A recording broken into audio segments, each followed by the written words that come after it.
நல்லது. இந்த கால வேளையிலே கர்த்தருடைய சமூகத்துக்குள்ளாக வந்திருக்கிறதான உங்கள் அனைவரையும் கர்த்தராகிய இயேசு கிறிஸ்துவின் நாமத்தினாலே வாழ்த்தி வரவேற்கிறேன். நாங்கள் யாவரும் எழுந்திருந்து தேவனை ஆராதிக்க போகிறோம். நாங்கள் கண்களை மூடி சற்று நேரம் எங்களுடைய இருதயங்களை ஒருமனப்படுத்திக் கொள்வோம். தேவனை ஆராதிக்கத்தக்கதாக எங்களுடைய இருதயத்தை நாங்கள் கண்களை மூடி தேவ தியானத்தில் இருப்போம். தேவனுடைய வார்த்தை எங்களோடு பேசத்தக்கதாக.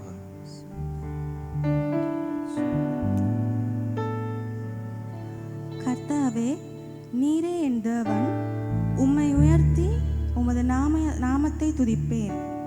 நீர் அதிசயமானவைகளை செய்தீர்.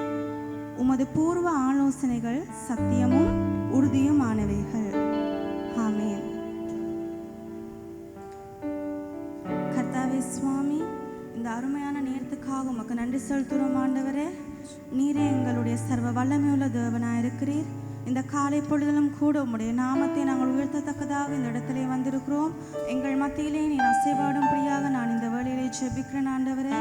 கர்த்தாவே சுவாமி, சுயமாய் உம்மை தொழுது கொள்ளத்தக்கதாக எம்முடைய இருதயங்களை உமக்காக திறந்து கொடுக்கத்தக்கதாக சுவாமி நீர் எங்களை வழிநடத்தும்படியாக நாங்கள் ஜெபிக்கிறோம். என் தொடக்க வேளையிலே இருந்து முடிவு பரியந்தம் உம்முடைய வல்லமையின் காரம் எங்களோடு கூட இருப்பதாக. ஆமென்.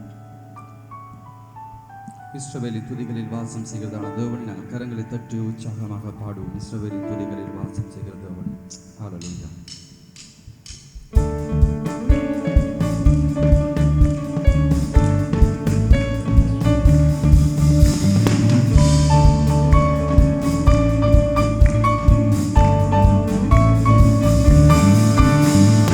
இஸ்ரவேலின் துதிகளில் வாசம் செய்யும் எங்கள் தேவன் நீர் பரிசுத்தரே.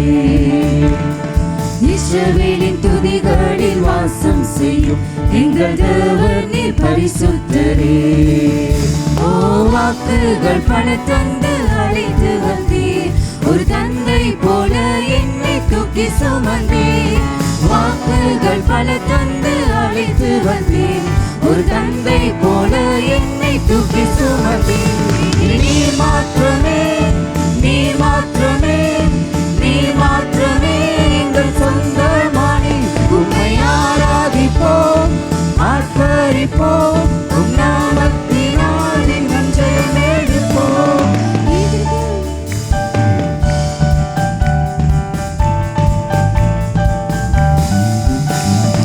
எதிர்காலம் இல்லாமல் ஏங்கி நின்றோம். காலத்தை படைத்தவர் தேடி வந்தீர். எதிர்காலம் இல்லாமல் ஏங்கி நின்றோம். காலத்தை படைத்தவர் தேடி வந்தீர். சிறையிருப்பை மாற்றி தந்தீர். சிறுமையின் ஜனம் எம்மை உயர்த்தி வைத்தீர். சிறையிருப்பை மாற்றி தந்தீர். சிறுமையின் ஜனம் எம்மை உயர்த்தி வைத்தீர். நீர் மாத்திரமே, நீர் மாத்திரமே, நீர் மாத்திரமே எங்கள்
மிகுந்த அதிமேன்மையான காரியமாக இருக்கிறது ஆண்டவரே. அதற்காக கர்த்தாவே எங்களை தெரிந்து கொண்ட கிருபைக்காக உமக்கு ஸ்தோத்திரம் ஆண்டவரே. நீர் எங்களுடைய வாழ்க்கையிலே போதுமானவராயிருக்கிறீர் ஆண்டவரே. இந்த வாழ்க்கையில எல்லாவற்றை பார்க்கிடும் உடைய சமூகத்திலே நாங்கள் நிற்பது எவ்வளவு பெரிய காரியமாக இருக்கிறது ஆண்டவரே. நீர் அதற்காக இந்த நாளை கொடுத்தபடிக்காக உமக்கு ஸ்தோத்திரம் ஆண்டவரே. இஸ்ரவேலின் துதிகளில் வாசம் செய்கிறதான தேவன், எங்களுடைய துதிகளிலும் வாசம் செய்கிறதான தேவனாயிருக்கிறீர் ஆண்டவரே. எங்களுடைய குரல்களை கேட்டு ஆண்டவரே இந்த சபைக்கு மேலாக நீர் இறங்குற தேவனாக இருக்கிறீர் ஆண்டவரே. உம்மை ஆராதிக்கிறதான ஒவ்வொரு ஆத்துமாக்களுக்கு மேலாகவும், உம்மை உயர்த்தி பாடுகிறதான ஒவ்வொரு ஜனங்களுக்கு மேலாகவும் ஆண்டவரே, உம்முடைய நாமத்தை சொல்லுகிறதான ஒவ்வொரு நாவுக்கு மேலாகவும் உடைய அபிஷேகம் இறங்க போகிற கிருபைக்காக ஸ்தோத்திரம் ஆண்டவரே. நீர் எங்களுக்கு இறங்குங்க ஆண்டவரே. இந்த கால வேளையிலே நீர் எங்கள் இடத்திலே இறங்க வேண்டும் என்பதற்காக நாங்கள் ஆயத்தத்தோடு வந்திருக்கிறோம் சுவாமி. எங்களுடைய இருதயங்கள் ஆயத்தமாக இருக்கிறது ஆண்டவரே. இதோ சுவாமி உம்முடைய அபிஷேகத்தை எங்களுக்கு மேலாக இருக்குங்க ஆண்டவரே. உடைய வல்லமை எங்களுக்கு மேலாக இருக்குங்க ஆண்டவரே. உம்மை துதிக்கிறோம் ஆண்டவரே. ஹல்லேலூயா.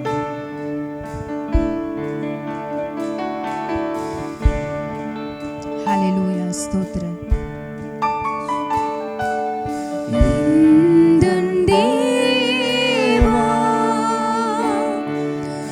எனக்கு இரங்குமே எந்தன் பாவ கரைகள் போக்கிடுமே உமது இரக்கத்தால். வாய்களை திறந்து சொல்லுவோமா ஆண்டவரே, உம்முடைய இரக்கத்தினால் உம்முடைய மீறுதல்களை மன்னிங்க ஆண்டவரே என்பதாக.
புகழ்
இருதயத்தை தாங்க சுவாமி.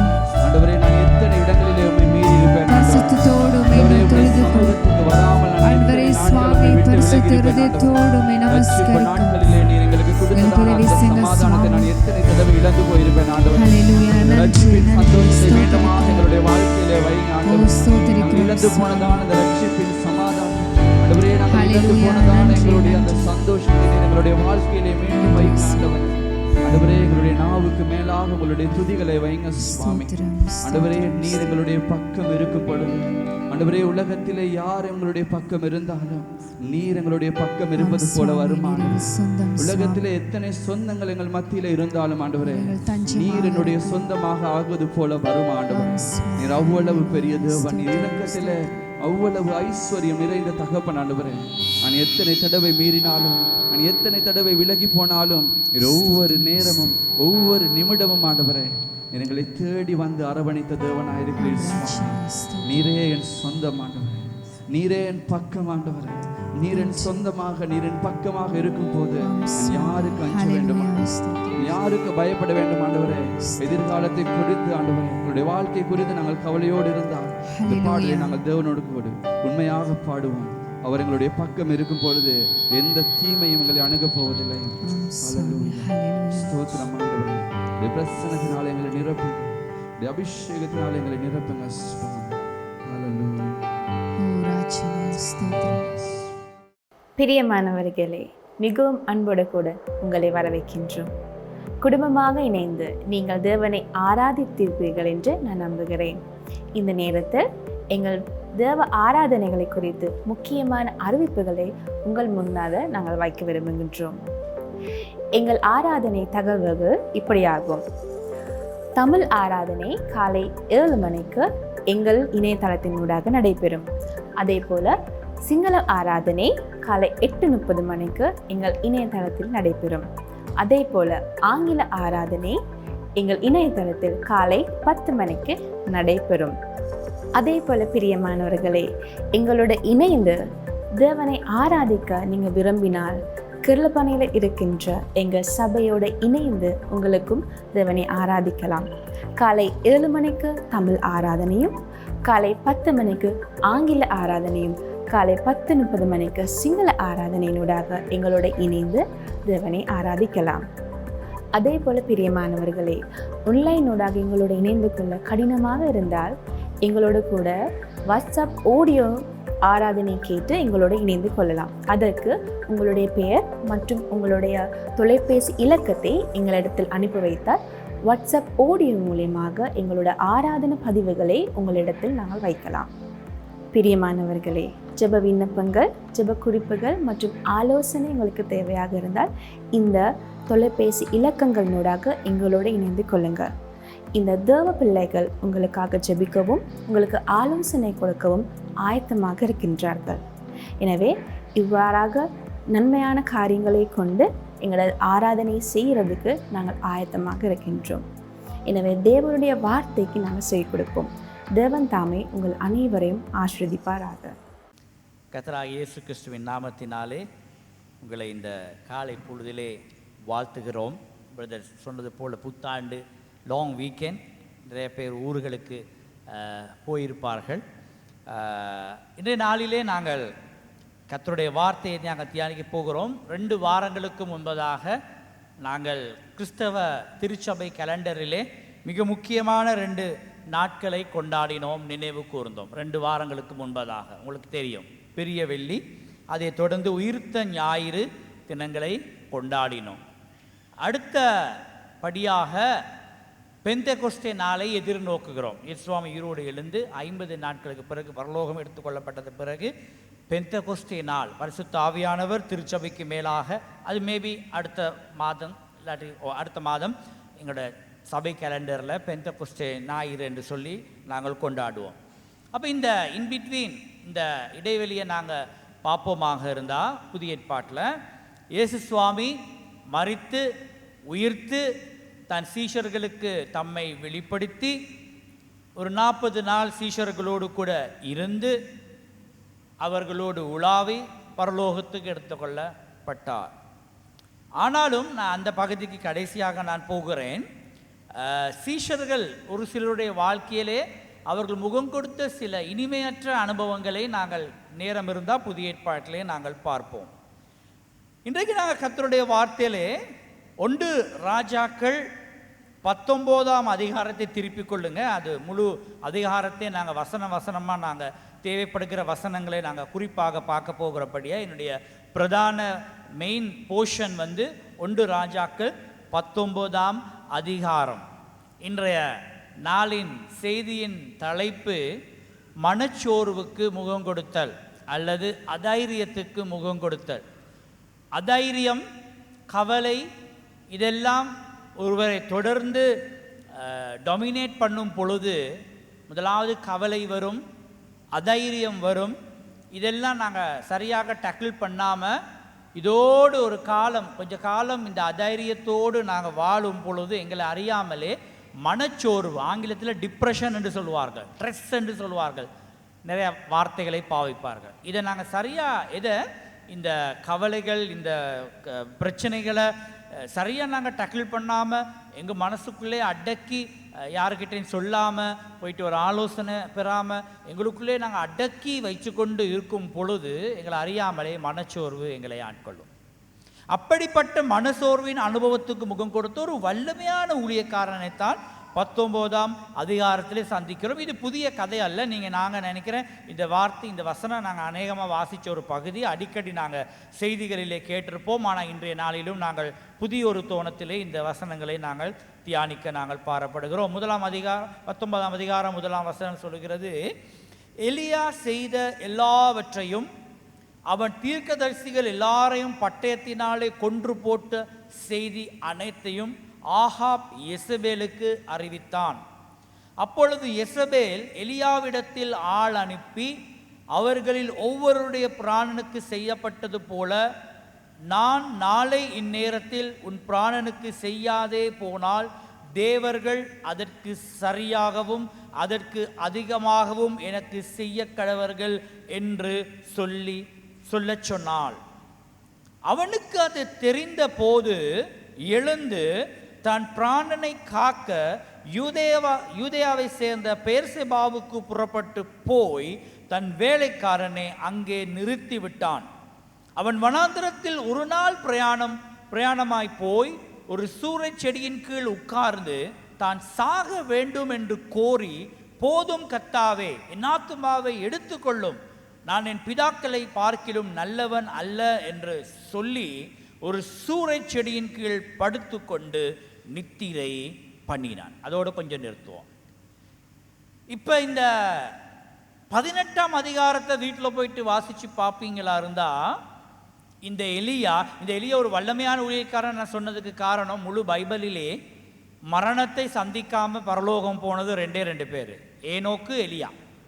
அப்போ மரணத்தை காணாமல் அக்கினி ரதத்தில், அப்படித்தான் பைபிள் சொல்லுது, அக்கினி ரதத்தில் பரலோகத்துக்கு எடுத்துக்கொள்ளப்பட்ட ஒரு வல்லமையான தேவதாசன். அதே போல பரலோகத்திலிருந்து அக்கினியை பூமிக்கு வரவழைத்த ஒரு வல்லமையான தீர்க்கதரிசியும் எலியா. 18ஆம் அதிகாரத்தை வீட்டில் போயிட்டு வாசிச்சு பாருங்க. இவர் யெசபேல் விக்கிரக தேவர்களை வழிபட்ட அவருடைய ஊழியர்களுக்கு சேலஞ்ச் பண்ணி பரலோகத்தின் அக்கினியை தன்னுடைய பலிப்பிடத்துக்கு மேலாக கொண்டு வந்து குதிரைகளுக்கு ஈடாக ஓடி அநேக சாகசங்களை செய்த ஒரு மனிதன் எலியா. சாதாரண காரியம் அல்ல. அவ்வளவு தேவனுடைய பிரசன்னத்தினாலும் தேவனுடைய அபிஷேகத்தினாலும் பரலோகத்தின் கதவுகளை அசைத்த வல்லமையான ஒரு தேவதாசன் எலியா. ஆனால் இந்த 19ஆம் அதிகாரத்துக்கு வரும் பொழுது டோட்டலி சேஞ்ச் ஆன ஒரு எலியாவை நாங்கள் காணுகிறோம். இது எங்களுக்கு என்னத்தை கருதுகிறது என்று சொன்னால், இன்க்ளூடிங் மைசெல்ஃப், நாங்கள் எல்லாரும் எங்களோட லைஃப்பில் ஏதாவது ஒரு கட்டத்தில் மனச்சோர்வுக்கு ஆளாகிறோம். சில நாட்களிலே பரலோக அனுபவங்கள், பரவச அனுபவங்கள், ஜெபம், துதி, வார்த்தை, கேம்ப், ஜெப கூட்டங்கள், ஆல் நைட், இதெல்லாம் போய் சும்மா அந்த பரலோக அனுபவங்களுக்கு கூட நாங்கள் வாழுவோம். ஆனால் சில நாட்கள், சில காலங்கள் எங்களுடைய வாழ்க்கையிலே வரும் பொழுது எங்களோட வாழ்க்கையில் நாங்கள் நினைச்ச காரியங்கள் எல்லாம் நினைத்தபடி நடக்காத பொழுது எவ்வளோ தான் கையை தூக்கி வர்ஷிப் பண்ணாலும் துதிச்சாலும் இந்த மனசோர்வு எங்களை ஆட்கொள்ளுகிறது. எங்களுக்குள்ளே சில கேள்விகள் எழும்ப ஆரம்பிக்கிறது. எனக்கு தெரியுது உங்களை எத்தனை பேர் அப்படி நீங்கள் ஆண்டவரை கேள்வி கேட்டிருப்பீங்க என்று சொல்லி. சில கேள்விகள் எங்களோட லைஃப்பில் எழும்புகிறது. நாங்கள் முகம் கொடுக்குற அனுபவம், நாங்கள் கேள்வி கேட்காட்டியுமே எங்களை சூழ இருக்கிறவங்க அதை குறித்து கேட்க ஆரம்பிக்கிறாங்க. சில பேர் எங்களோட காதுக்கு ஜனங்கள் எங்களை பற்றி சொல்ல கேட்குற காரியங்கள் மேலும் எங்களை மனச்சோர்வுக்கு ஆளாக்குகிறது.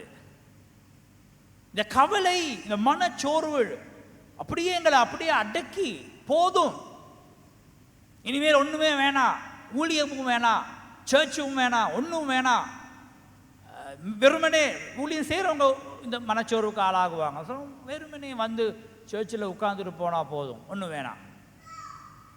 ஒரு சோர்வு எங்களை ஆட்கொள்ளுகிறது. இதுக்கு என்ன காரணம், ஏன் இப்படி வருதுன்னு அதை நாங்கள் உட்கார்ந்து ஆராய்வதற்கு எங்களுக்கு நேர அவகாசம் இல்லை.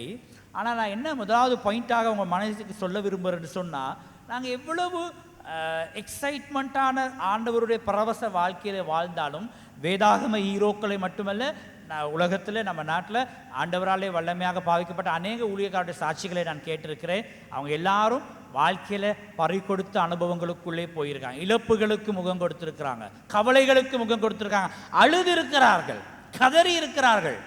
ஒருவேளை ஞாயிற்றுக்கிழமை நல்லா வடிகால் உற்சாகமாக வந்து பிரசங்கம் பண்ணாலும் வார நாட்களிலே அவங்க முகம் கொடுக்கிற அனுபவங்கள் மத்தியிலே ரொம்ப வேதனையோடு இழப்புகளோடு காணப்படுவார்கள். ஆனால் அதெல்லாம் ஒரு போர்வையாக ஒரு பொட்டணியில் போட்டு கட்டுவதை போல கட்டிவிட்டு ஞாயிற்றுக்கிழமை எங்களோட ஊழியங்களிலே நாங்கள் போய் கர்த்தருடைய பணியை நாங்கள் செய்ய வேண்டியவர்களாக இருக்கிறோம். ஓகே, இந்த எலியாவுக்கு மனச்சோர்வு வர காரணத்தை இந்த வசனம் சொல்லுது. எலியா செய்த எல்லாவற்றையும் 18ஆம் அதிகாரம் சொல்லுது. அவளுடைய தீர்க்கதரிசி எல்லாரையும் பட்டயத்தில் கொன்று போட்டு, இந்த செய்தி யாருக்கு போகுது? ஆகாப் ராஜா யாருக்கு சொல்கிறாரு? எசபேல் வந்து யாரு? ஆகாப் ராஜாவுடைய இளவரசி. எசபேல் கொஞ்சம் முரட்டாட்டம் உள்ள பெண், அதனால் கொஞ்சம் இந்த எசபேல்னு சொல்லுவாங்க, அடிக்கடி எசபேலுங்கிற வார்த்தை அடிக்கடி பாவிப்பார்கள். எசபேல் கொஞ்சம் திமிர் பிடித்த ஒரு பெண். அப்போ எசபேலுக்கு இந்த செய்தி வந்த பொழுது எசபேல் தகவல் சொல்றா எலியாவுக்கு ஆள் அனுப்பி, எலியா நீ கேட்டுக்கோ, நீ என்னுடைய ஆட்கள் எல்லாம் கொன்று போட்டு நீ பெரிய சாகசங்களை காட்டுன, நீ பரலோகத்தில் நெருப்பெல்லாம் கொண்டு வந்து பெரிய காரியங்களை செஞ்ச. ஆனால் நான் சும்மா எங்களோட பாஷையில் சொல்கிறதா இருந்தா, நான் எலியா நான் உனக்கு ஒரு காரியம் சொல்கிறேன், நீ செஞ்ச காரியத்தை நாளைக்கு இந்த நேரம் நான் செய்யாட்டி, எங்களோட பாஷையில் சொல்ல போனா நான் மனுஷன் இல்லை, அந்த மாதிரி ஒரு டோன். நான் காட்டுற நான் யார்? இவ ராணி, இவக்கு பவர் இருக்கு. சொல்ற எலியா, நாளைக்கு நான் உனக்கு செய்யாட்டி நீ எனக்கு செஞ்சதுக்கு நான் மனுஷி இல்லை. அதை சொல்ற, நான் கும்பிடும் தேவர்கள் அதற்கு சரியாகவும் அதற்கு அதிகமாகவும் எனக்கு செய்ய கடவர்கள் என்று சேலஞ்ச் பண்ணுகிறாள் எசபேல். இந்த செய்தியை கேட்ட எலியா, 3ஆம் வசனம், எலியாவுக்கு என்ன நடந்துச்சு? என்ன நடந்துச்சு எலியாவுக்கு? இந்த 3ஆம் வசனத்தில் நாங்கள் பார்க்குறபடி, 3ஆம் 4ஆம் வசனங்களிலே பார்க்குறபடி என்னாச்சு எலியாவுக்கு? எலியா சொன்னார, சரி நான் இதை ஃபேஸ் பண்ணுறேன், இல்லை நான் இங்கனைக்கே இருக்க போகிறேன், பார்ப்போம், எனக்குள்ளே இருக்கிறவர் பெரியவர், இப்போதான் பரலோக அனுபவங்களுக்குள்ள நான் வந்தேன், ஆவியானவர் எனக்குள்ளே இருக்கிறார், நான் தேவனுடைய தீர்க்கதரிசி. அப்படி ஏதாவது சொன்னாரா? அப்படியே அந்த வசனம் சொல்லுது, இந்த தெரிந்த போது எழுந்து தன் பிராணனை காக்க எலியா ஓடுகிறான். தன் பிராணனை காக்க என்று அவருக்கு மரண அச்சுறுத்தல் வந்தது எலியாவுக்கு. எனக்கு தெரியும் உங்களை யாருக்கெல்லாம் அந்த அனுபவம் இருக்கு, யாராவது உங்களுக்கு கால் பண்ணி முட்டை கடதாசி அனுப்பி மரண அச்சுறுத்தல் ஒன்று எங்களுக்கு யாராவது கொடுப்பாங்களா இருந்தால் கொஞ்சம் சேலஞ்ச் தான் இல்லையா? அடுத்த நாள் வெளியே இறங்குறதுக்கு நாங்கள் கொஞ்சம் பயப்படுவோம். இவனுக்கு அச்சுறுத்தல் வந்த பொழுது அவன் எழுந்து தன் வேலைக்காரனை கூட அங்கே நிறுத்திவிட்டு 4ஆம் வசனம் சொல்லுது, ஒரு நாள் பிரயாணம் வனாந்தரத்தில், ஒரு நாள் பிரயாணம் செய்து சூறை செடியின் கீழ் படுத்து அவன் சாக வேண்டும் என்று ஜெபிக்கிறான். கொஞ்சம் கவனிங்க, எசபேல் எலியாவுக்கு கொடுத்த தகவல் என்னது? எசபேல் என்ன சொல்றா எலியாவுக்கு? என்ன சொல்றா? நான் உன்னை என்ன செய்ய போறேன்? உன்னை நான் கொல்ல போறேன். இப்ப எலியா என்ன சொல்லி ஜெபிக்கிறாரு? நான் சாக வேண்டும். இதைத்தான் இனி அன்னைக்கு உட்கார்ந்துருந்தா எசபேல் செய்வாவே. எலியாக்கு சாகணுமா இருந்தா ஒரு நாள் பிரயாணம் போக தேவையில்ல. எசபேலும் அதை தான் செய்ய போறா. உங்களுக்கு புரியுதா? ஒரு மனுஷனுக்கு மன அழுத்தம் வரும் பொழுது அந்த மன அழுத்தத்தின் உச்சகட்டத்துக்கு போக்குள்ள தான் இந்த டிப்ரெஷத்தின் உச்சகட்டத்துக்கு போகும்பொழுது தான் தற்கொலைக்கு ஜனங்கள் போவார்கள். ஒரு இதுகளை குறித்து அறிஞ்ச ஒரு நிபுணர் சொன்னார், சில வேளை திடீர்னு நாங்கள் செய்திகளை கேட்போம், தற்கொலை செய்து கொள்கிறார்கள் டிவிலெல்லாம் பார்த்தீங்கன்னா. அப்போ ஒரு நிபுணர் சொல்கிறாரு, தற்கொலை செய்கிறவர்கள் நாங்கள் நினைக்கிறோம் உடனே தடார்படார்னு அவங்க கைத்தில் தொங்குனாங்களோ ஏதோ செய்தாங்கன்னு நாங்கள் நினைக்கிறோம். ஆனால் மனோதத்துவ நிபுணர்கள் சொல்லுகிறார்கள், அவர்கள் தற்கொலை என்ற முடிவுக்கு வந்த பிறகு அதற்குண்டான சில சிம்டம்ஸ் அந்த அன்பானவர்களுக்கு குடும்பத்தவர்களுக்கு காட்டிக்கொண்டே இருப்பார்களா, குடும்பத்தவர்கள் அதை மிஸ் பண்ணி போட்டுருவார்கள். நாங்கள் நினைக்கிற டிப்ரெஷன் வந்தாச்சு, எடுத்தார் கைத்தை, ஏறினார், தொங்குனார்னு இல்லை, அவர் அதை ப்ரிப்பேர் ஆகிறாரு. தற்கொலை முடிவுக்கு வர்றதுக்கு ப்ரிப்பேர் ஆகணும் தானே. எங்கேயாவது போகணும், ஒரு நஞ்சு போட்டில் வாங்கணும், இல்லாட்டி கயிறு ஒன்று வாங்கணும், அதை ஸ்டடி பண்ணணும். எவ்வளோ உயரத்துக்கு நான் தொங்க போகிறேன், தொங்குனா சாவேனா, இடையில தப்பிடுவேனா, இதெல்லாம் அவர் ஸ்டடி பண்ணி எல்லாம் செஞ்சு ஒரு ப்ரிப்பரேஷன். வீட்டில் ஆள் இருக்கா இல்லையா, ரூமில் லொக் இருக்கா இல்லையா, எல்லாம் பார்த்து தானே யாராவது தொங்குறாங்க இல்லாட்டி ஏதாவது செய்கிறாங்க. அப்போ நிபுணர்கள் சொல்கிறாங்க, அவர்கள் அந்த அழுத்தம் டிப்ரெஷத்தின் உச்சக்கட்டத்துக்கு போனால் அவங்க சில சிம்டம்ஸ் அவங்கள சுற்றி இருக்கிறவங்களுக்கு வெளிக்காட்டி கொண்டிருப்பாங்களாம் கிட்டத்தட்ட ஒரு வாரத்துக்குள்ள. ரைட்? அப்போ இனிமேல் நீங்கள் அலர்ட்டாக இருக்கலாம். யாராவது சோர்வாக இருந்தால் ஒரு வாரத்துக்குள்ளே அவங்க சில சமிஞ்சங்களை காட்டி கொண்டிருப்பாங்க. நாங்கள் அதை ரொம்ப அலர்ட் பண்ணி கொள்வது இல்லை.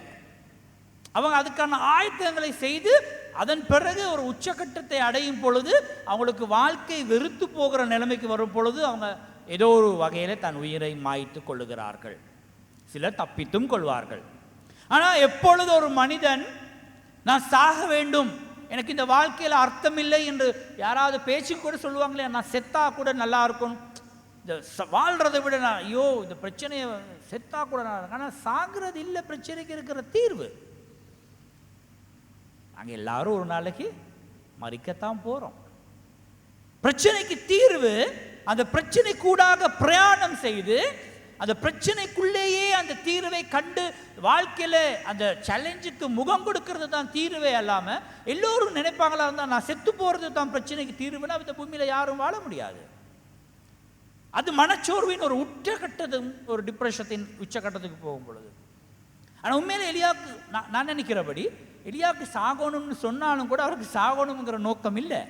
அப்படி சாகணுமா இருந்தால் அவர் இஸ்ரவேல் இருந்திருந்தால் இஸ்ரவேல் ஈஸியாக அதை செஞ்சிருவா. அவருக்கு வாழணும். ஆனால் உச்சகட்டத்தின் அவர் மனச்சோர்வின் உச்சகட்டத்துக்கு போனபடியாக அவர் போய் ஜெபிக்கிறார். ஆண்டவர் சொல்கிறார், ஆண்டவரே போதும், என்னை எடுத்துக்கொள்ளும், நான் அவ்வளவு நல்ல மனுஷன் இல்லை. சிலவங்க இந்த இதெல்லாம் பாருங்கள், இந்த மனச்சோர்வின் வார்த்தைகள், நான் நல்ல மனுஷன் இல்லை. சிலவங்க இந்த சொல்லுவாங்க, நான் நல்ல மனுஷன் இல்லை. அப்போ தான் பாவ அறிக்கையெல்லாம் பண்ணுவாங்க, நான் ஒரு கெட்டவன், நான் நீங்கள் நினைக்கிறபடி நான் நல்லவன் இல்லை அப்படின்னு எல்லாம் சொல்லுவாங்க. அவன் சொல்கிறான், நான் என் பிதாக்களை பார்க்கிலும் நல்லவன் அல்ல, என்னை எடுத்துக்கொள்ளும் ஆண்டவரே, நான் செத்தாலும் எனக்கு நலமாக இருக்கும் என்று சொல்லி நித்திரை பண்ணினான். அப்பொழுது ஆண்டவர் அவனை தட்டி எழுப்பி அவனுக்கு போஜனம் கொடுத்து அவனுக்கு உற்சாகம் கொடுக்கிறான். அவன் ரொம்ப சோர்ந்து போயிட்டான். எலியாவுக்கு ஏன்னா ஒரு நாள் பிரயாணம் பண்ணியிருக்கிறான் வனாந்தரத்தில். இந்த நாட்களில் சரியான வெக்கையில் ட்ராவல் பண்ணுறது எப்படி இருக்கும்? அப்போ எலியா வனாந்தரத்தில் பிரயாணம் பண்ணி அவனுக்கு ரொம்ப டயர்டு. ஆண்டவர் சொல்ல, எலியா உனக்கு சின்ன ஒரு பிரேக் தேவைப்படுது, கொஞ்சம் தூங்கினான். தூங்கி எறும்புனா அவன் தலை மாட்டில் அடை வைக்கப்பட்டிருந்தது, தலையில் சுட்டப்பட்ட அடையும் பாத்திரத்தில் தண்ணியும் இருந்தது. சாப்பிட்டான், திரும்ப தூங்கினான். 7ஆம் வசனம், கர்த்தருடைய தூதன் திரும்ப 2ஆம் தரம் வந்து அவனை தட்டி எழுப்பி, எழுந்திரு, போஜனம் பண்ணு, நீ பண்ண வேண்டிய பிரயாணம் வெகு தூரம் என்றார்.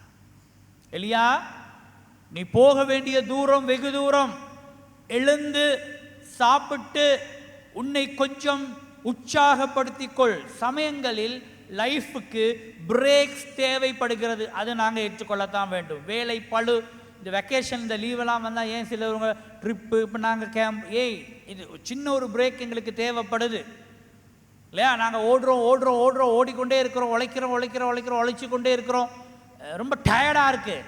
இருந்துட்டு ஒருக்கா எங்கேயாவது 2 நாள் 3 நாள் போயிட்டு ஒரு விடுமுறையை கழிப்பது நல்லது. மைண்டுக்கும் நல்லா இருக்கும், உடம்புக்கும் நல்லா இருக்கும். சமயங்களில் எங்களுக்கு சில ஓய்வுகள் தேவை, கொஞ்சம் இளைப்பாறுதல் தேவை.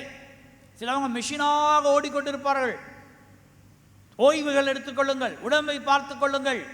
ஆனால் இன்னைக்கு நாங்கள் பார்க்குறோம், அவனுக்கு சாப்பாடு கொடுத்து அதுக்கு பிறகு எழுந்து புசித்து 40 நாள் இரவும் பகலும் ஒரே பெண்ணும் பர்வதம் மட்டும் நடந்து போனா. அப்போ எவ்வளோ பலத்தை ஆண்டு இந்த மனுஷனுக்கு கொடுத்துருக்க வேண்டும்.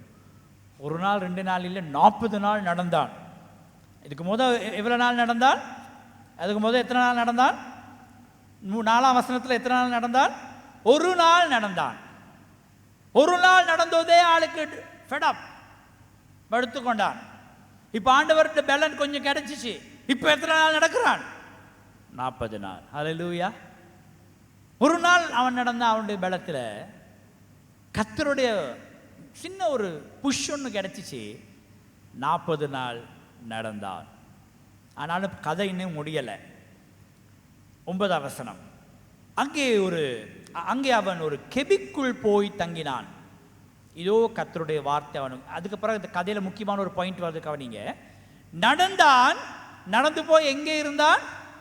கெபிக்குள்ள. அடுத்த ஒரு சிம்டம்ஸ், டிப்ரெஷன், மைண்டு அப்செட் ஆனவங்க, அவங்க விருப்பம் இல்லை ஜனங்களோடு மூவ் பண்ணுறதுக்கு.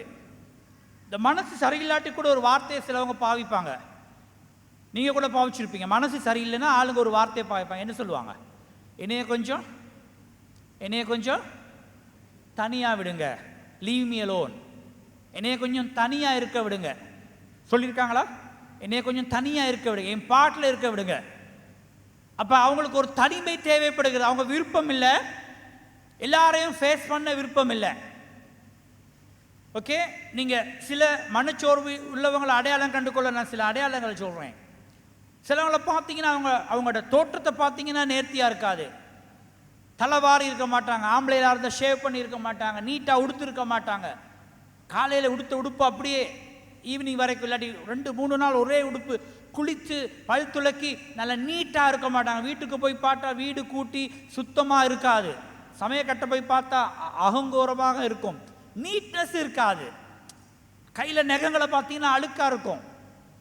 அவங்க ஏதோ ஒரு, அவங்களால அழகை என்ஜாய் பண்ண முடியாது, அவங்களால ரசனையாக இருக்க முடியாது. அவங்களுக்கு எதை பார்த்தாலும் அதில் ஒரு விரக்தி தான் இருக்கும். ஈவன் சர்ச்சுக்கு வந்தாலும் அப்படிப்பட்டவங்களால வர்ஷிப்பை என்ஜாய் பண்ண முடியாது. இப்படி கையை கட்டிக்கிட்டு இருப்பாங்க, எப்படா சர்வீஸ் முடியும்னு இருப்பாங்க. ஆமேன்னு சொல்லி பெனிடிக்ஷன் கொடுத்தோன்னு ஓடிடுவாங்க. அங்கே ஐக்கியமெல்லாம் இல்லை, அங்கே சபையில் 2 பேரோட காய்ச்சிட்டு போவோமெல்லாம் இல்லை. அதனால் அவங்களுக்குள்ள இது பிரச்சனை இருக்குது. அப்போ ஒளியத்தான் இல்லை. நிறைய பேர் நாங்கள் என்ன நினைக்கிறோன்னா, பிரச்சனை வரக்குள்ள பிரச்சனைக்கு முகம் கொடுக்கறதுக்கு தைரியம் இல்லாதபடியால் நாங்கள் என்ன நினைக்கிறோன்னா, நான் I want to escape from the problem, நான் ஒளிச்சு கொள்ளணும். எங்கே போகிறான்? கெபிக்குள்ளே போகிறான்.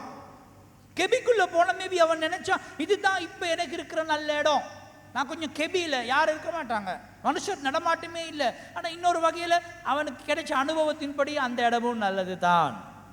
காரணம் என்ன தெரியுமா? அந்த இடத்திலே கர்த்தர் அவனோடு இடைப்பட்டார். ஆனால் இதை நான் சொல்கிறேன், இந்த தனிமையான இடங்கள், நாங்கள் ஆண்டவரோடு நேரம் செலவழிக்கக்குள்ள சில நேரம் எங்களோட சூழலில் நாங்கள் அமைதியான ஒரு, நான் அடிக்கடி போன இதுக்கு முதல் நான் வந்த நாட்களில் நான் சொல்லியிருப்பேன் உங்களுக்கு, இந்த நாங்கள் ஆண்டவரோடு நேரம் செலவழிக்கிறது ரொம்ப முக்கியம். அதுக்கு எங்களுக்கு தனிமையான குவாலிட்டி டைம்னு சொல்லுவாங்க. ஆண்டவரோடு நாங்கள் தனியாக நேரம் செலவழிப்பது ரொம்ப முக்கியம். இந்த செட்டப் எங்களுக்கு பார்த்தா கொஞ்சம் அவர் பிரச்சனையிலேருந்து ஒதுங்கி போன மாதிரி தெரிஞ்சாலும் பின்னுக்கு கதையை பார்க்கக்குள்ள நல்ல ஒரு கான்வர்சேஷன் அவருக்கும் ஆண்டவருக்கும் இடையில போகுது. இது முக்கியமான ஒரு டேர்னிங் பாயிண்ட் கதையில். சரியா? 9ஆம் வசனத்தில் 2வது பகுதியை பாருங்க. கர்த்தர் வார்த்தை அவனுக்கு உண்டாகி அவர், எலியாவே இங்கே உனக்கு என்ன காரியம்? இன் அதர் வேர்ட்ஸ், எலியா உனக்கு நான் சாப்பாடு கொடுத்தேன், சின்ன பிரேக் ஒன்று கொடுத்தேன், ஆனால் உனக்கு இங்கே வந்து உட்கார்றதுக்கு இல்லை. What are you doing here? இங்கே என்ன செய்கிறாய்? உன்னோட வேலை இன்னும் முடியலை. பிரியமானவர்கள், இந்த பூமியில் இங்கே எல்லாருக்கும் ஆண்டவர் ஒரு வேலையை, எனக்கு ஒரு வேலை வச்சுருக்காரு, உங்களுக்கு ஒரு வேலை வச்சுருக்காரு. எங்களோட வேலையை நாங்கள் முடிக்கும் மட்டும் ஆண்டவர் எங்களை எடுக்க மாட்டார். ஆமென். எங்கள் வேலையை நாங்கள் முடிக்கும் மட்டும் ஆண்டவர் எங்களை எடுக்க மாட்டார். எங்கள் வேலையை நாங்கள் முடித்த பிறகு அவர் வேண்டுமென்னா எங்களை எடுத்துக்கொள்வார். நாங்கள் இந்த பூமியில் ஒரு வேலைக்காக வைத்திருக்கப்பட்டிருக்கிறோம். எங்கள் எல்லாருக்கும் ஒரு வேலையை ஆண்டவர் கொடுத்துருக்கிறாரு, ஒரு ஊழியத்தை கொடுத்துருக்கிறாரு. அந்த ஊழிய பாதையிலே நாங்கள் கடந்து போக வேண்டியவர்களாக நாங்கள் இருக்கிறோம். ஆண்டவர் கேட்குற, நீ இங்கே என்ன செய்கிற எலியா? அதற்கு எலியா இப்போ தான் பாருங்க பிரச்சனை சொல்கிறாரு. அதற்கு அவன், சேனைகளின் தேவனாகிய கர்த்தருக்காக வெறு வைராக்கியமாக இருந்தேன். இஸ்ரவேல் புத்திரர் உமது உடன்படிக்கையை தள்ளிவிட்டார்கள். உம்முடைய பலிப்படங்களை இடித்து உம்முடைய தீர்க்கதரிசிகளை பட்டயத்திலே கொன்று போட்டார்கள். நான் ஒருவன் மாத்திரம் மீதியாக இருக்கிறேன். என் பிராணனையும் வாங்க தேடுகிறார்கள் என்றான். பிரச்சனை விளங்குதா? பிரச்சனை என்னது? இப்படி கேட்குறேன். இது ஒரு ஒரு ஆவிக்குரிய பிரச்சனை இல்லை அவனோட பர்சனல் பிரச்சனையா? அவன் சொல்கிற பதிலை பார்த்தான். அவன் என்ன சொல்கிறாங்க எனக்கு இல்லையா? என்ன சொல்கிறார்? ஆண்டவரே நீங்கள் எனக்கு அப்பம் கொடுக்கல, நீங்கள் என்னைய பார்த்து கொள்ளலை, அப்படி ஏதாவது சொல்கிறாரா? என்ன சொல்கிறாரு? நான் அவனோட பிரச்சனை என்னது? பார்த்து சொல்லுங்களேன். அவனோட பிரச்சனை என்னது? சேனைகளின் தேவனாகிய கர்த்தருக்காக வெகு வைராக்கியமா அவன் சொல்கிறான். ஆண்டவரே நான் உங்களுக்காக வைராக்கியமாக இருந்தேன். So he was talking something related to the spiritual life. சொல்கிறேன் உங்களுக்காக வைராக்கியம். நான் சில நேரம் ஃப்ரண்ட் லைனில் ஊழியம் செய்கிறவங்களுக்கு கொஞ்சம் பிரச்சனை அதிகம், விசுவாசியாக வந்து போகிறவங்கள விட. ஏன் தெரியுமா? நாங்கள் ஃப்ரண்ட் லைனில் இருந்து ஏதோ ஒன்று செய்கிறோம். அப்போ அவங்களுக்கு சிலவங்க கேட்பாங்க, நீங்கள் ஊழியம் செய்கிறீங்க, உங்களுக்கு ஏன் பிரச்சனை? நீங்கள் சொல்லலாம், நான் ஃப்ரண்ட் லைனில் இருக்கிறேன், எனக்கு சவால் கொஞ்சம் அதிகம்தான். போர்க்களத்தில் ஃப்ரண்ட் லைனில் யாரை போடுவாங்க? சாதாரணமாக யுத்தத்தில் ஃப்ரண்ட் லைன் தெரியும் தானே? ஃப்ரண்ட் லைன் யாரை போடுவாங்க? சும்மா நோஞ்சாலியான சோம்பேறிகளை போடுவாங்களா? போர் தலைவன் ஒரு நாளும் இல்லை. யார் எல்லாரும் ஆக்டிவாக இருக்கிறாங்களோ அவங்களுக்கு ஷுவரோ இவனை முன்னுக்கு போட்டால் எதிரி இவன் தாக்குவான்னு அவங்க நல்ல வெல் ட்ரைனிங்கான எதுக்கும் அஞ்சா நெஞ்சம் உள்ளவர்களை தான் எப்பொழுதும் ஃப்ரண்ட் லைனில் சேனாதிபதி போடுவார். நல்லா ஞாபகம் வச்சுக்கொள்ளுங்க. நீங்கள் கர்த்தருடைய வேலையை செய்வீங்களா இருந்தால் you are in front line, நீங்கள் முன்னுக்கு இருக்கிறீங்க. சேனாதிபதி உங்களை நம்பி இருக்கிறாரு. அப்போ எதிரியின் ஈட்டி உங்கள் இதயத்தை துவாரமிட பார்த்து கொண்டு இருக்கும். அஞ்சா நெஞ்சத்தோடு, சும்மா இல்லை. எபேசியர் புத்தகத்தில் நாங்கள் பார்க்குறோம், நாங்கள் நிராயுத பாணிகளாக ஃப்ரண்ட் லைனில் நிற்கலை. எல்லா ஆயுதங்களையும் கொடுத்துருக்கிறாரு. மேபி பட்டயம் இருக்குது, கேடகம் இருக்குது, ஹெல்மெட் இருக்குது, பெல்ட் இருக்குது, எல்லாம் போட்டுக்கிட்டு தான் நிற்கிறோம். ஞாபகம் வச்சுக்கொள்ளுங்க. நிராயுத பாணியை நாங்கள் நிற்கலை. அவர் ஃப்ரண்ட் லைனில் நிற்கிறது உண்மை தான், ஆனால் நாங்கள் நிராயுத பாணியாக நிற்கலை. சத்துரு ஈட்டிகள் எனக்கு விரோதமாக வரும் பொழுது சரியான விதத்தில் நான் கேடகத்தை பிடிக்க தெரிஞ்சிருக்கணும். அல்லேலூயா. சரியான விதத்தில் நான் ஹெல்மெட்டை போட்டு, மார்பு கவசத்தை இதெல்லாம் போட்டுக்கிட்டு இருந்தால் எனக்கு என்ன குறைவு? சேதம் குறைவு. சேதம் குறைவு. நிராயுத பாணியை ஒரு நாளும் கேப்டன் இல்லாட்டி கமாண்டர் முன்னுக்கு போடவும் மாட்டார். ஃப்ரண்ட் லைனில் இருக்கிறவனுக்கு சேஃப்டியும் கூட, சேலஞ்சும் கூட, அவனுக்கு சேஃப்டியும் கூட. ஆகவே பிரியமானவர்களே, நீங்கள் ஏதாவது பிரச்சனைக்கு முகம் கொடுத்துப்பீங்களா இருந்தால் உங்களுக்கு சேலஞ்ச் கூடனா, இன் அதர் வேர்ட்ஸ் உங்களுக்கு சேஃப்டியும் கூட. கர்த்தருடைய கரம் உங்களோட கொஞ்சம் ஒரு படி மேலே இருக்கிறது. கர்த்தருடைய பார்வையில் ஃபேவரிசம் கிடையாது. ஆனால் நான் என்ன சொல்ல வரேன்னா, கர்த்தரை எல்லாரும் ஒரே விதமாக தான் பார்க்குறாரு. ஆனால் என்னுடைய சேலஞ்ச் இந்த காலையில் உங்களுக்கு என்னென்னா, நீங்கள் கர்த்தருக்காக வைராக்கியமாக இருப்பீங்களா இருந்தால் அவரும் உங்களுக்காக வைராக்கியமாக இருப்பார். நீங்க கர்த்தருக்காக ஒரு படி எடுத்து வைப்பீங்களாக இருந்தா அவர் உங்களுக்காக 1000 படி எடுத்து வைப்பார். அதனால கர்த்தருக்காக நீங்க வைராக்கியமா இருப்பீங்களா இருந்தா நீங்க தோத்து போக மாட்டீங்க. எலியாவுடைய பிரச்சனை சொல்றேன்னா, உங்களுக்காக வைராக்கியமா இருந்தேன், நான் இவ்வளவு வைராக்கியமா இருந்தேன் உங்களுக்காக. ஆனா இந்த எசபேலுடைய ஆள் எல்லாரும், ஆண்டவரே இப்ப அடுத்தவங்க அவர் தலைவன், ஆனா சொல்றோம் உங்களுடைய உடன்படிக்கையை தள்ளி விட்டார்கள், பலிபீடங்களை இடித்து விட்டார்கள், தீர்க்கதரிசிகளை கொண்டு போட்டார்கள். இதுதான் சிச்சுவேஷன். இங்க பாருங்க, சில நேரம் எங்களை சுத்தி இருக்கிற எல்லா காரியங்களையும் எங்களால் கட்டுப்படுத்த முடியாது. அதுதான் எங்களுக்கு பிரச்சனை. நாங்கள் நினைக்கிறோம் எல்லாத்தையும் நான் கட்டுப்படுத்தணும், எங்களுக்கு கட்டுப்படுத்த முடியாது. எங்களால் எல்லாத்தையும் நாங்கள் செய்ய பார்ப்போமா இருந்தால் நாங்கள் ஃபெடப் ஆகிறோம். எங்களால் எது முடியுமோ அதை நாங்கள் செய்யணும். நாங்கள் நினைப்போமா இருந்தால் எல்லாத்தையும் என்னுடைய கண்ட்ரோலாக வச்சுக்கொள்ளணும்னு சொன்னால் எங்களால் முடியாது. புரியுதா? அப்போ நாங்கள் அதெல்லாம் சொல்கிறோம், அதை பார்க்கல இதை பார்க்கல, உடன்படிக்கையை தள்ளி விட்டாங்க, பலிபீடத்தை இடிச்சு போட்டாங்க, தீர்க்கதரிசிகளை கொண்டு போட்டாங்க, என்னையும் கொல்ல தேடுறாங்க. அப்போ மேபி எலியா எல்லா காரியங்களையும் தன்னுடைய என்னுடைய யூகம் எடுத்துக்கொண்டாரோ என்னமோ நினைச்சார். எல்லாம் நான் ஒரு கிரேட் ப்ராஃபிட் இல்லையா, நான் ஒரு வல்லமையான தேவ ஊழியக்காரன் இல்லையா, நான் அசைஞ்சாதான் எல்லாம் அசையும். அப்படியெல்லாம் ஒன்று கிடையாது. அப்படியெல்லாம் ஒன்றுமே கிடையாது. பிரச்சனை வரக்குள்ள ஊழியக்காரன் விசுவாசி சொல்லி பாகுபாடு கிடையாது. எல்லாரும் ஒரே விதத்தில் தான் போகிறோம். ஆனால் அறிஞ்சு கொள்ள வேண்டிய காரியம், எல்லாம் என்னுடைய கட்டுப்பாட்டுக்குள் இல்லை, என்னால் எல்லாம் கட்டுப்படுத்த முடியாது, எல்லாம் அவருடைய கட்டுப்பாட்டுக்குள்ளாக இருக்கிறது. அதை நாங்கள் அறிஞ்சுக்கிட்டா டிப்ரெஷன்லேருந்து வெளியே வந்துடலாம். நாங்கள் என்ன நினைக்கிறோம், எல்லா பிரச்சனையும் எல்லாம் எங்கள் கையில் எடுத்துக்கொள்கிறோம், எல்லாம் எங்கள் கையில் எடுத்துக்கிட்டு நாங்கள் பிரச்சனையை டக்கிள் பண்ண பார்க்குறோம். End of the day fed up ஆகுறோம். அதான் அவன் சொல்கிறான். மொதல் பாயிண்ட் ஓகே, உங்களுக்காக வைராக்கியம் இருந்தேன், பின்னுக்கு கதையை சொல்லலாம் ஆண்டவரே, இன்னொரு வாயில் சொல்ல போனால் நான் எவ்வளோ இருந்தேன், எவ்வளோ உங்களோட காரியங்களுக்கு செஞ்சேன், நீங்கள் இப்படி ஆகிருச்சே ஆண்டவரே, என் கதையும் முடிய போகிறதே. அந்த பிரச்சனை அவன் கர்த்தருடைய பாதத்திலே அவன் சொன்னான். இது ஒரு நல்ல தெரப்பி. உங்களுக்கு பிரச்சனை இருக்குமா இருந்தா, ஆரம்பத்தில் சொன்ன மாதிரி உங்களுக்கு ஆவிக்குரிய மென்டோவோ இல்லாட்டி பாஸ்டரோ ஒரு வழிகாட்டியோ இல்லை ஜெபத்திலேயோ உங்கள் பிரச்சனைகளை பகிர்ந்து கொள்ளுங்கள். பிரச்சனைகளை பகிர்ந்து கொள்ளாமல் நீங்களாக அமுக்கி உங்களுக்குள்ளே வைத்து கொண்டு இருக்கும் பொழுது ஒரு கட்டத்துக்கு பிறகு பிரச்சனை உங்களை டாமினேட் பண்ணிவிடும், உங்களை கட்டுப்படுத்திவிடும். பிரச்சனைகளை நாங்கள் கட்டுப்படுத்தணும். அதுக்கு கர்த்தருடைய பாதத்திலே எங்களுடைய கவலைகளை எல்லாம் கொட்டி தீர்க்க வேண்டும். அதுக்கு பிறகு நல்ல ஒரு நிகழ்வு நடக்குது. அவன் வெளியே வந்து கர்த்தருக்கு முன்பதாக நின்றான். பர்வதங்கள் பிளக்கிற சத்தங்கள் உண்டாகிச்சு, கண்மலை உடைக்கிற பலத்த பெருங்காற்று உண்டாயிற்று. ஆனாலும் கர்த்தர் அந்த காற்றில் இருக்கவில்லை. காற்றுக்கு பின் பூமி அதிர்ச்சி உண்டாகிச்சு, பூமி அதிர்ச்சியிலும் கர்த்தர் இருக்கவில்லை. அக்கினி உண்டாகிச்சு, அக்கினியிலும் கர்த்தர். ஆனால் 12ஆம் வசனத்தில் லெட்டர் பாட்டை பாருங்க. அக்கினிக்கு பின் அமர்ந்த மெல்லிய சத்தம் உண்டாயிட்டு, அதை எலியா கேட்டபோது தன் சால்வையில் தன் முகத்தை மூடிக்கொண்டு வெளியே வந்து கெபின் வாசிட்டான். அப்பொழுது எலியாவே, இங்கே உனக்கு என்ன காரியம் என்கிற சத்தம் உண்டாயிருச்சு. மெல்லிய சத்தம். எலியா ஆல்ரெடி மைண்டில் பெரிய சத்தங்களை கேட்டு அதிர்ந்து போனான். சில சமயம் தேவனுடைய சமூகத்தில் நாங்கள் அமர பழகணும்.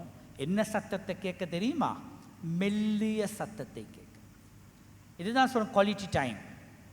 நீங்களும் தேவனும், நீங்களும் கர்த்தரும் உங்களோட பைபிளை எடுத்துக்கிட்டு வீட்லேயோ எங்கேயாவது ஒரு அமைதியான இடத்துல போயிட்டு உட்காந்து உங்கள் பாட்டுக்கு ஜெபித்தில் யாரும் டிஸ்டர்ப் இல்லை, ஒரு மெல்லிய சத்தம். அந்த மெல்லிய சத்தத்தை தான் இன்றைக்கி நாங்கள் மிஸ் பண்ணுறோம்.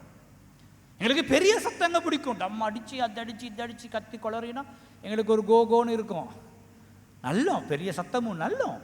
ஆனால் சமயங்களில் எங்கள் மனசுக்கு ஒரு மெல்லிய சத்தம் தேவைப்படுகிறது. அதை நாங்கள் மிஸ் பண்ணவும் முடியும். ஆண்டவர் சில நேரங்கள் எங்களோட ஒரு மெல்லிய சத்தத்தில் பேசுகிறாரு. அந்த மெல்லிய சத்தம் எங்களுக்கு ஒரு புதிய பலத்தை கொடுக்கிறது, ஒரு புதிய தைரியத்தை கொடுக்கிறது. நீங்க எல்லாரும், நானும் இதை இன்னும் ட்ரை பண்ணிக்கிட்டு இருக்கிறேன், நானும் இதை லேர்ன் பண்ணிக்கிட்டு இருக்கிறேன். ஆண்டவருடைய சமூகத்தில் இந்த மெல்லிய சத்தத்தை கேட்கறதுக்கு, அவரோடு நேரம் செலவழிப்பதற்கு. அது அதிகாலையாக இருக்கலாம், ராத்திரியாக இருக்கலாம். அவரோட மெசேஜ் ப்ரிப்பேர் பண்ணுற அந்த நோக்கத்தில் இல்லை. ப்ரீச்சர்ஸ் எங்களுக்கு இருக்கிற சோதனை, நாங்கள் பைபிள் எடுத்த மெசேஜ், இதில் எப்படி ஒரு மெசேஜை ப்ரிப்பேர் பண்ண, அது இல்லை. நான் எப்படி ஆண்டுடைய சத்தத்தை கேட்கலாம்? இன்னைக்கு வார்த்தை எனக்கு என்ன பேசுது? இந்த வார்த்தை என்னுடைய உள்ளத்தில் என்னத்தை பேசுது? மெசேஜில் உட்கார்ந்துருக்கிறீங்க, இன்னைக்கு இந்த செய்தி உங்களுக்கு என்னத்தை பேசுது?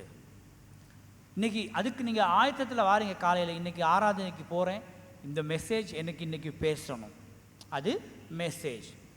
ஆனால் தனிப்பட்ட முறையில் நீங்கள் வீட்டில் உட்காந்து உங்களோட டிவோஷன், அவருடைய மெல்லிய சத்தத்தை கேட்குறீங்க.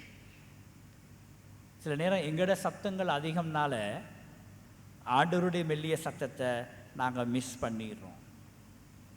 நாங்கள் ரொம்ப சத்தம் போடுறோம், ஆண்டவருடைய சத்தம் எங்களுக்கு கேட்காமல் போகிறது.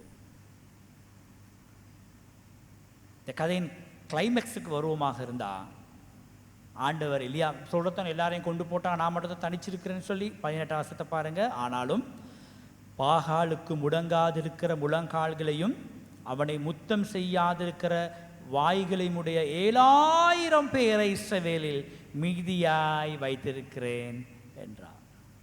இது நாங்கள் என்ன பார்க்குறோம்? எலியா நினைத்தான் எல்லாமே முடிந்தது. பாட்டு கூட இருக்கு, எல்லாமே முடிந்தது என்று என்னை பார்த்து இகழ்ந்தனர், இல்லை இனி என்றும் எழும்புவதில்லை என்று சொல்லி இகழ்ந்தனர். ஆனாலும் நீங்கள் என் மேலே வச்ச கிருபை பெருசுன்னு.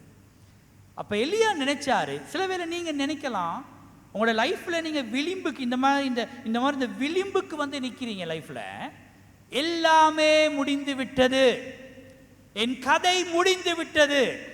பைபிள் சொல்லுது, அவர் நெறிந்த நாணலை முறியாமலும் மங்கி எரிகிற திரியை அணைக்காமலும் இருக்கிற கர்த்தர்.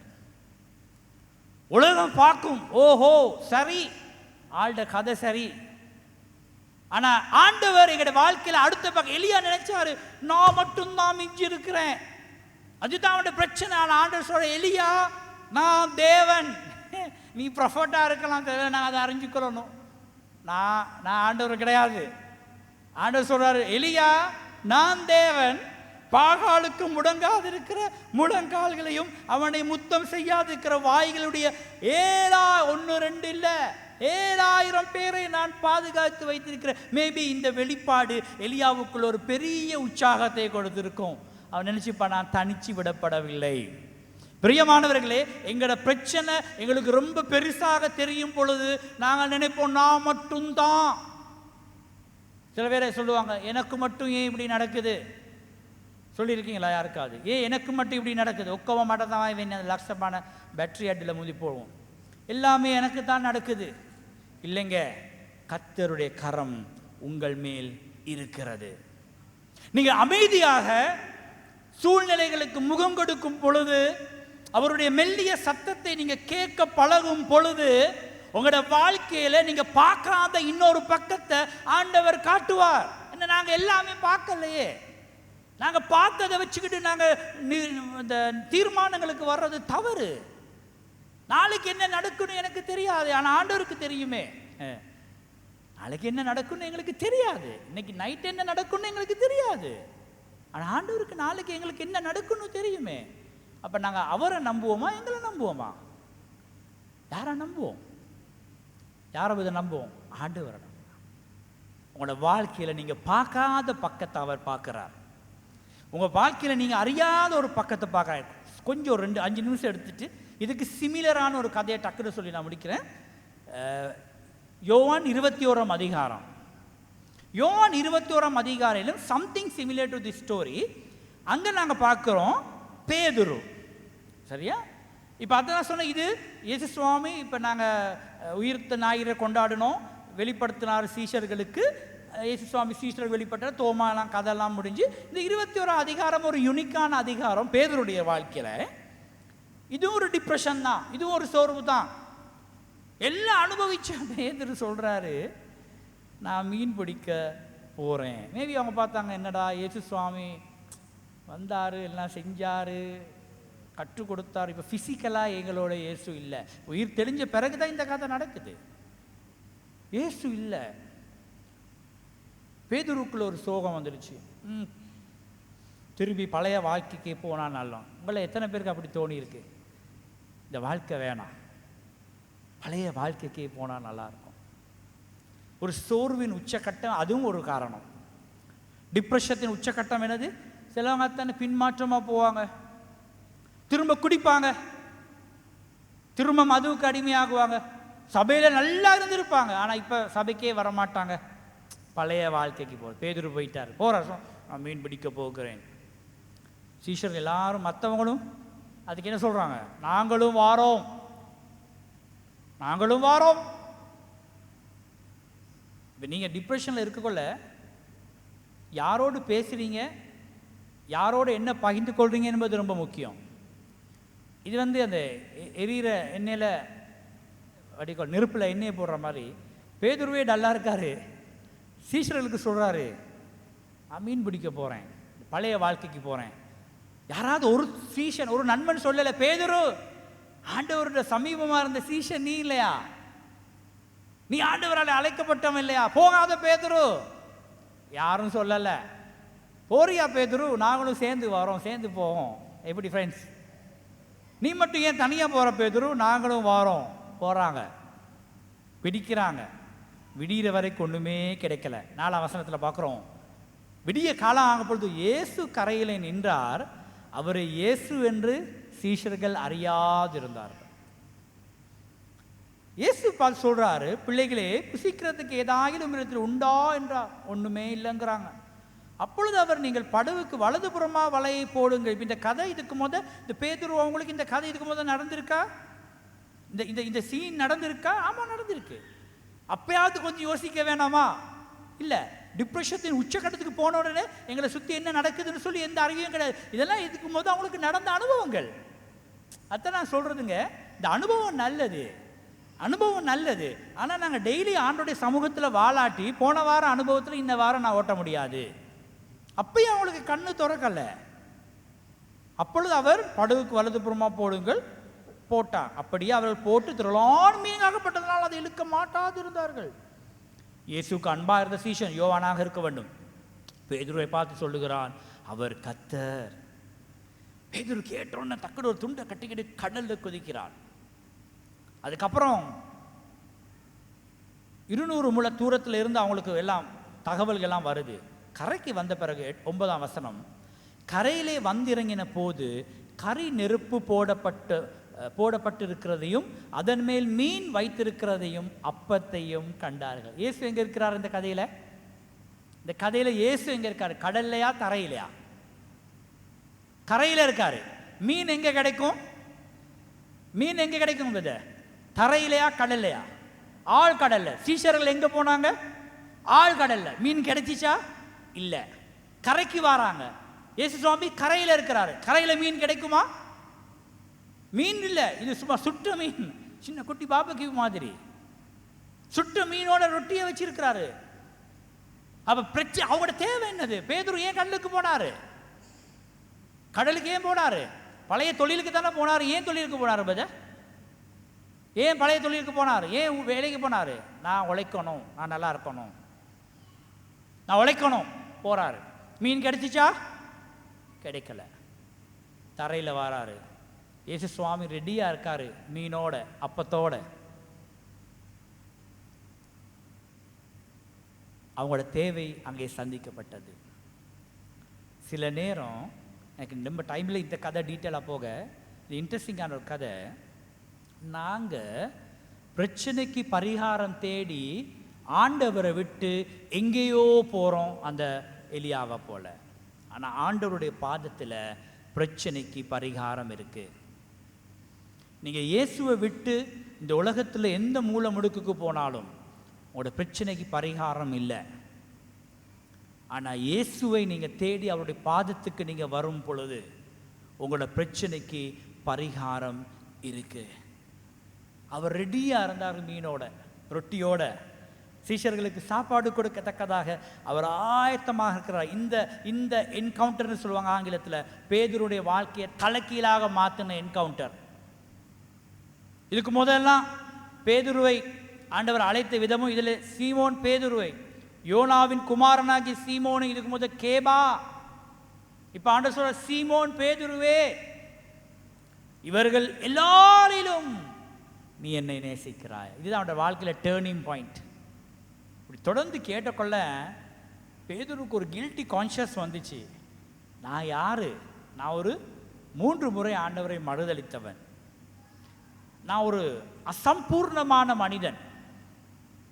ஆனால் இயேசு சுவாமி எந்த இடத்துலையும் சொல்லி காட்டினாரா, பேதுரு நீ என்னை எத்தனை முறை காட்டி கொடுத்த, ஏதாவது ஒரு சீஷர்களை குற்ற உணர்வு படுத்துகிற மாதிரி இயேசு சுவாமி ஏதாவது பேசினாரா? அந்த பேச்சே எடுக்கலை. அது பேதுருவுக்கு தாங்க முடியலை. கேட்குற, பேதுரு நீ என்னை நேசிக்கிறாயா? ஆமா ஆண்டவரே, நான் உண்மை என்னை நேசிப்பாயா இருந்த என்னுடைய மந்தைகளை பார்த்துக்கொள், ஆடுகளை மெய்ப்பானாயாக. கடைசியில் இந்த பேதுருக்கு மேலே தானே திருச்சபையை கட்டினார். யார் இந்த பேதுரு ஒரு அவசரம் கொடுக்க? யார் இந்த பேதுரு ஒரு பலவீனன், இயேசுவை மறுதளித்தவன்? ஆனா இந்த என்கவுண்டர் அவருடைய வாழ்க்கையை தலை கீழாக மாறிச்சிச்சு. இன்னைக்கு நாங்க நிறைய பிரசங்கம் கேட்கலாம், சர்ச்சுக்கு வரலாம், வர்ஷிப் பண்ணலாம், பரிசுத்த ஆவியானவருடைய அந்த என்கவுண்டருக்கு சரியான தமிழ் வார்த்தை எனக்கு தெரியல. நாங்கள் நல்ல ஒரு என்கவுண்டருக்குள்ள ஆண்டவரோட நாங்கள் வராட்டி எங்களோட வாழ்க்கை ஒரு வார்த்தை போல இருக்கும். வார்த்தை எவ்வளவுதான் தண்ணீர இருந்தாலும் ஒரு சொட்டு தண்ணி அதுக்குள்ள ஏறாது போல, எவ்வளவுதான் சர்ச்சுக்கு வந்தாலும் எவ்வளவுதான் வர்ஷிப் பண்ணாலும் நாங்களாகவே இருப்போம். because we have not experienced that encounter. பேர் கிறிஸ்தவர்களாக சர்ச்சுக்கு வந்து டக்கு டக்குன்னு சோர்ந்து போகிற, பாஸ்டர் கதைக்கலாடி சோர்ந்து போகிற, பாஸ்டர் விசிட் பண்ணலாடி சோர்ந்து போகிற, சின்ன சின்ன பிரச்சனைகளை சோர்ந்து போகிற ஒரு பேர் கிறிஸ்தவர்களாகவே இருப்போம். ஏன்னா நாங்கள் ஆண்டவரை அனுபவிக்கவில்லை. பேதுருக்கு இந்த அனுபவம் அவனோட வாழ்க்கையில் தலைக்கில் அவன் அழுதான். அவனுக்குள்ள கில்ட்டி கான்ஷியஸ் வந்துச்சு. ஆண்டவரே நான் உங்களை, அவனுக்கு அந்த வார்த்தையை சொல்ல தைரியம் இருக்கல. நினைச்சிருப்பனா இதுக்கு போதையும் பெரிய டயலாக் எல்லாம் பேசினவன் தான். இதுக்கு போதே அவன் நல்லா பேசினவன்ல. அவனுக்கு கேட்டா நீங்க எல்லாரும் என்னை விட்டு போக ஆயுதமா, ஆண்டவரே உங்களோட மறைக்க விட்டு நான் வருவேன்னு சொன்னது இதே பேதுரு தான். அதெல்லாம் அவனுக்கு ஞாபகத்தில் வந்திருக்குமா? வந்திருக்காதா? வந்திருக்கும். அதனால் இப்போ கொஞ்சம் ஞானமாக பேசணும். இப்போ அவனுக்கு கில்ட்டி. ஆனால் ஆண்டவர் லைஃப்பை தொட்டார். ஆண்டவருக்காக வைரா திருச்சபை அவனுக்கு மேலாக. அதுக்கப்புறம் வல்லமையான அப்போஸ்தலன், நாங்கள் அப்போஸ்தலர் நிருபத்தில் ஆண்டவர் பாவித்த பேதுரு, பெந்தெகோஸ்தே அனுபவத்தில் ஒரு பிரசங்கம் 3000 பேரை தொட்ட பேதுரு, ஒரு என்கவுண்டர் அந்த லைஃப்பை தலைக்கீழாம. சரித்திரம் சொல்லுது, அவனை வேத சாட்சியாக கொண்டார்கள், சிலுவையில் அறைந்து கொண்டார்கள் என்று சரித்திரம் சொல்லுது. அப்போ அவன் ரெக்வெஸ்ட் ஒன்று பண்ணானா, ஆண்டவரை போல இந்த இயேசு சுவாமியை அடித்த மாதிரி இந்த ஆங்கிளில் சாகிறதுக்கு நான் பாத்திரவான் அல்ல, அதனால் என்னை தலை கீழே சிலுவையில் தொங்க போடுங்க சொல்லி அவன் விண்ணப்பிச்சதாக சரித்திரம் சொல்லுது. ஆகவே ஒரு இரத்த சாட்சியாக மறிக்கிற லெவலுக்கு அவனை கொண்டு போனது அவன் ஆண்டவரோடு இடைப்பட்ட இந்த இடைப்படுதல். நிறைய 3.5 வருஷம் இயேசுவோடு இருந்தான், உலாவினான். மேபி 3 பிரதான சீஷர்களில் ஒருவனாகவும் இருந்தான். ஆனால் இதுவும் அதுக்கப்புறம் பெந்தெகோஸ்தே அனுபவம், இந்த ரெண்டும் அவனோட லைஃப்பை தலைக்கீழ மாற்றிச்சு. இன்னைக்கு நாங்கள் இந்த காலை பொழுதுல இந்த 2 கதைகளை, எலியா பேதுரு, வல்லமையான 2 ஊழியக்காரவங்க, வல்லமையான 2 ஊழியக்காரவங்க. ஆனால் ஆண்டவர் அவங்களுக்கு வெளிப்பட்டார், அவனோட வாழ்க்கை தலைக்கீழாக மாறிச்சு. இன்னைக்கு நீங்கள் அமர்ந்திருக்கிற தேவ மக்களே, திருபைக்கு வந்து போகிற ஜனமே, நீ ஆண்டவருக்காக வைராக்கியமாக இருங்க, நல்லது. சூழ்நிலைகள் உங்களுக்கு எதிரடையாக நடக்கும் பொழுது சோர்ந்து போகாதீங்க. சூழ்நிலைகள் நீங்க நினைச்சதை விட எதிர்மாறாக நடக்கும் பொழுது மௌனம் காத்துக்கொள்ளுங்கள். காரணம், கர்த்தர் தன்னுடைய வேலையை இன்றும் செய்து முடிக்கவில்லை. இன்னைக்கு உங்களை எல்லாரையும் பார்க்கும் பொழுது உங்கள் எல்லாரையும் நான் ஆசீர்வதிக்கிறேன். எல்லோரையும் தைரியப்படுத்துகிறேன். அதைரியங்கள் வரும். மேபி நாளைக்கு இந்த மெசேஜ் இப்போ கேட்டதுக்கு என்ன, நாளைக்கும் வரலாம்.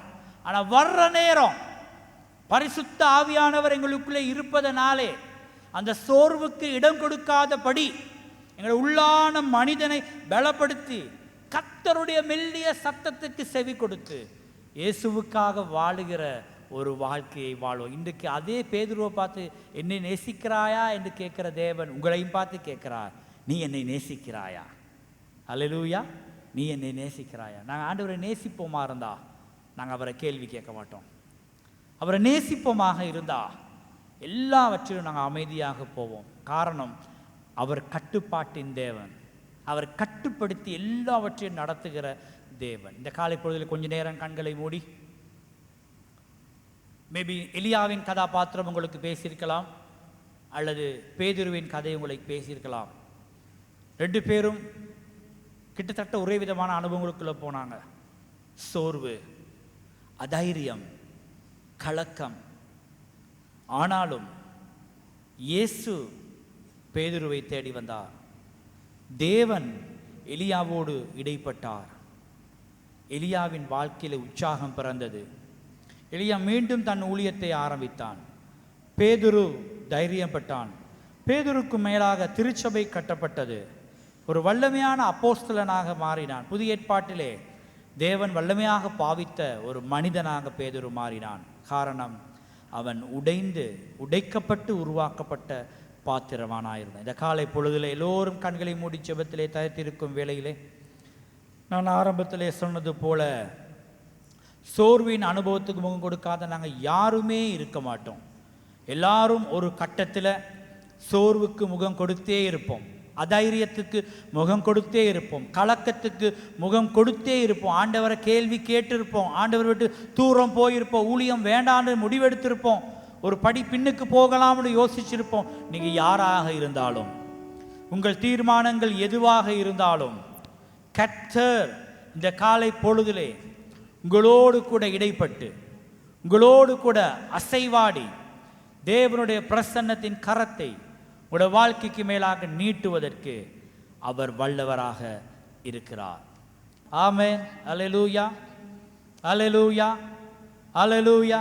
சோர்வின் பலவீனம் எங்களை ஆட்கொள்ளாதபடி, இந்த சோர்வின் ஆவி எங்களை ஆட்கொள்ளாதபடி தேவனுடைய பிரசன்னத்தின் கரம் எங்களுடைய வாழ்க்கைக்கு மேலாக வரத்தக்கதாக சுவாமி இந்த காலை பொழுதிலே அப்பா நான் ஜெபிக்கிறேன். சுவாமி, இயேசுவின் நாமத்தினாலே கரங்களை உயர்த்திய ஒவ்வொரு பிள்ளைகளுக்காக நான் ஜெபிக்கிறேன். சுவாமி கர்த்தாவே, யார் யார் எல்லாரும் கலக்கத்தின் பாதையிலே, கவலையின் பாதையிலே, பிரச்சனைகளின் விளிம்பிலே நின்று கொண்டிருக்கிறார்களோ, விசேஷமாக கரங்களை உயர்த்திய ஒவ்வொரு பிள்ளைகளுக்காக இந்த காலை பொழுதிலே ஜெபிக்கிறேன். சுவாமி நீராட்கொள்ளும், நீராட்கொள்ளும், சுகம் கொடும், விடுதலை கொடும், ஜெயம் கொடுக்கும்படியாய் ஜெபிக்கிறேன். இந்த நேரத்திலே ஒரு பழைய பாடல், சோர்வான ஆவியை நீக்கும். இந்த பாடல் பாஸ்டர் பால் தங்கையை அறிந்திருப்பீர்கள். தன் வாழ்க்கையிலே, தன் குடும்பத்திலே, தன் மகள் ஒரு மரண தருவாய்க்கு போய் கொண்டிருக்கும் பொழுது, சோர்வின் விளிம்பிலே நின்ற பொழுது, ஏன் ஆண்டவரே எனக்கு இப்படி நடக்குது என்று கேட்ட பொழுது அவர் தன் சாட்சியை சொல்லுகிறார், நான் கிட்டாரை எடுத்து அமர்ந்தேன், இந்த பாடலை எனக்கு கர்த்தர் கொடுத்தார். சோர்வான ஆவியை நீக்கும், துயர ஆவியை அகற்றும், கண்ணீரின் மத்தியில் வாரும் அப்பா வேண்டுகிறேன். ஊழிய பாதையில் துன்பம், விசுவாசிகளாலே நெருக்கம். சில நேரம் கேட்கிற, ஏன் இந்த ஊழியம் எனக்கு? உமக்காகத்தானே ஐயா. சபையார் எழுந்து நிற்போமா? எழுந்து நின்று, சோர்வான ஆவி எங்களுக்கு வேண்டாம், துயர ஆவி எங்களுக்கு வேண்டாம், எங்களுக்கு ஒரு பலத்தின் ஆவியை தேவன் கொடுக்கணும். அல்லேலூயா. ஒரு பலத்தின் ஆவியை எங்களுக்கு கொடுக்கணும். ஆமென். ஓரி அந்தல பல சிக்கல பல பல பல பல. சோர்வான ஆவி நீக்கும், துயர ஆவியை அகற்றும், கண்ணீரின் மத்தியில் வாரும் அப்பா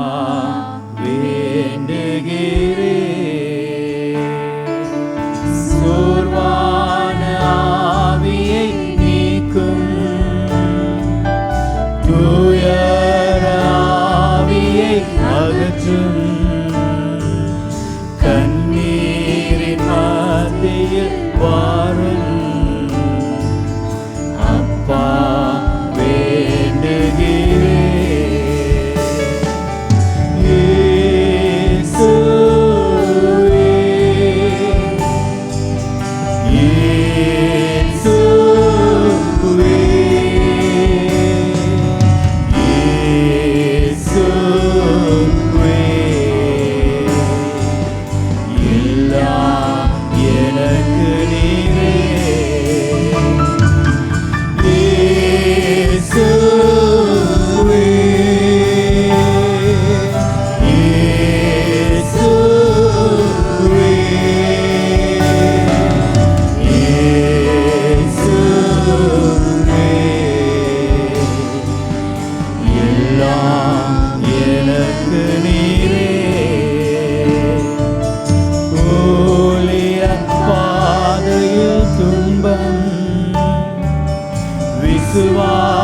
விசுவாசிகளாலே நெருக்கம்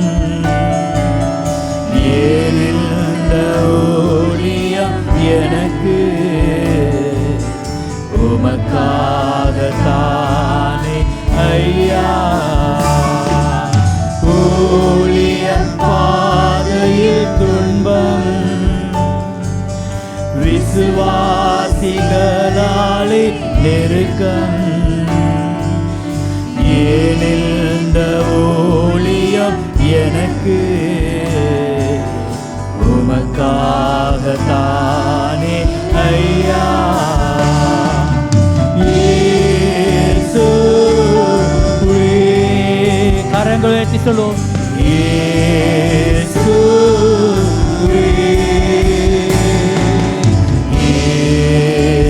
இயேசுவே, எல்லாம் எனக்கு நீரே. இயேசுவே, ஒருவன் சொல்லுவோம். இயேசுவே, அல்லேலூயா. இயேசுவே,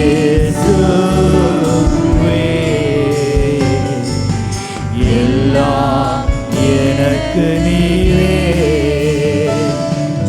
காத்திருந்து பலன் பெறுவே, கழுகு போல பரப்பே. காகத்தின் வம்சம் நான் அல்ல, சிங்கத்தின் குட்டிதானே. காத்திருந்து பலன் பெறுவே, கழுகு போல பரப்பே. காகத்தின் வம்சம் நான் அல்ல, சிங்கத்தின் கூட்டினானே. இயேசுவே, இயேசுவே, அல்லேலூயா. இயேசுவே,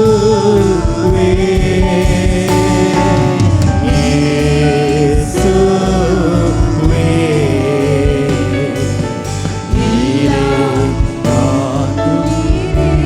இரவெல்லாம் இரவெல்லாம் உறக்கமே இல்லை,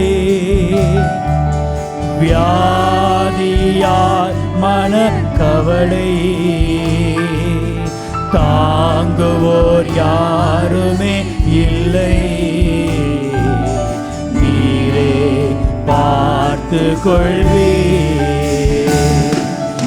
இரவெல்லாம் உறக்கமே இல்லை, வியாதியால் மனக்கவலை. தாங்குவோர் யாருமே இல்லை, பார்த்து கொள்வே. இயேசுவே, இயேசுவே, இயேசுவே,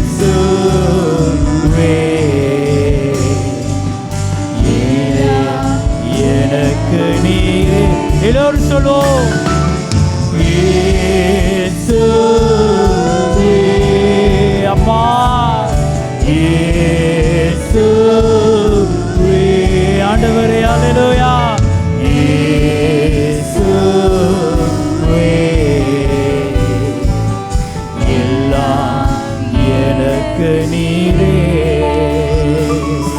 இந்த பாடலின் வரிகள் இன்னைக்கு நீங்க கடந்து போகிற சூழ்நிலைகளா இருக்கலாம்.